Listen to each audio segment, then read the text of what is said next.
slow up, no I don't take shit. I got no love for the fakeness. If you wanna play tough and wanna hate this, I'll always show up. I don't ever slow up, no I don't take shit. I got no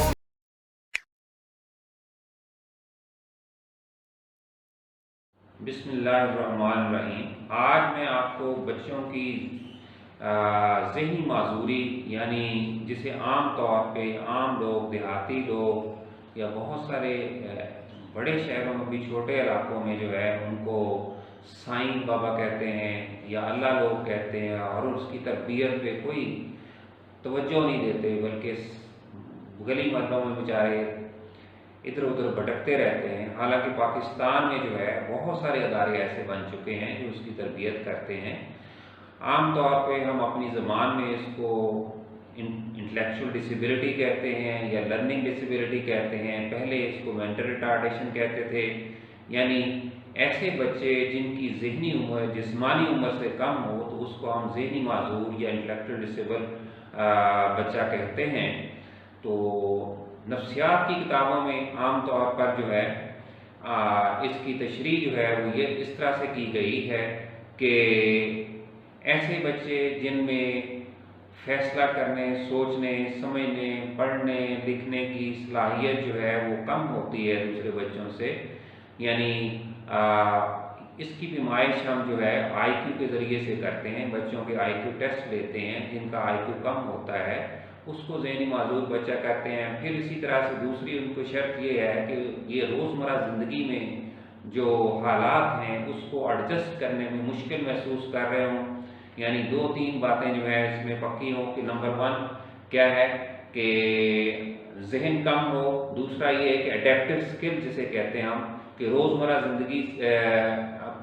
में रोज़मर्रा ज़िंदगी को गुजारने के लिए जो skill चाहिए होते हैं, जो महारत चाहिए होती है, जैसे लिखना, पढ़ना,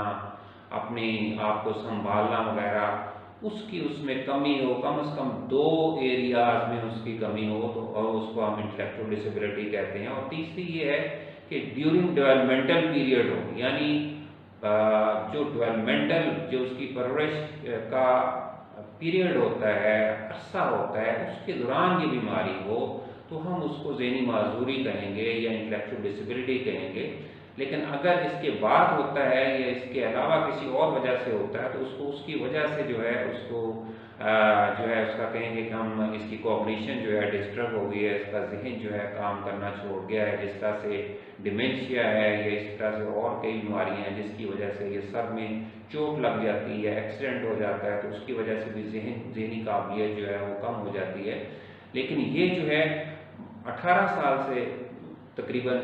कम हो, यानी डेवलपमेंटल पीरियड के दौरान हो, अडेप्टिव स्किल्स की कमी हो, और इसी तरीके से जहन की सलाहियत जो है वो कम हो तो उसको हम ज़हनी माजूरी कहते हैं। तो इसकी बहुत सारी इकसाम हैं और इकसाम के हिसाब से भी इसको बच्चों को जो है तरबियत दी जाती है, जिससे बच्चे जो है इस काबिल हो जाते हैं कि अपने आप को और संभाल सकें, अपनी चीज़ों को संभाल सकें, अपने जो है माहौल में सर्वाइव कर सकें, अपने लिए रोज़ी कमा सकें। तो हम इसकी इकसाम जो है नेक्स्ट जो है अपने वीडियो में बयान करेंगे। तो इंशाअल्लाह बच्चों की तमाम बीमारियों, जिस तरह से यादाश्त का मसला या टिकने का ना मसला या आंखों का ना मिलाना या इस तरह की और बहुत सारी बीमारियां जो है हम बारी बारी वीडियो में जो है आपके साथ शेयर करते रहेंगे। मेरी आप वीडियोस सब्सक्राइब करते रहें और अपनी राय का इजहार ज़रूर करें कि मेरी वीडियोस जो हैं वो आपको कैसी लगी, और इंशाअल्लाह आइंदा मैं इसकी इक़साम के बारे में और इसकी तरबियत के बारे में आपको बताऊँगा।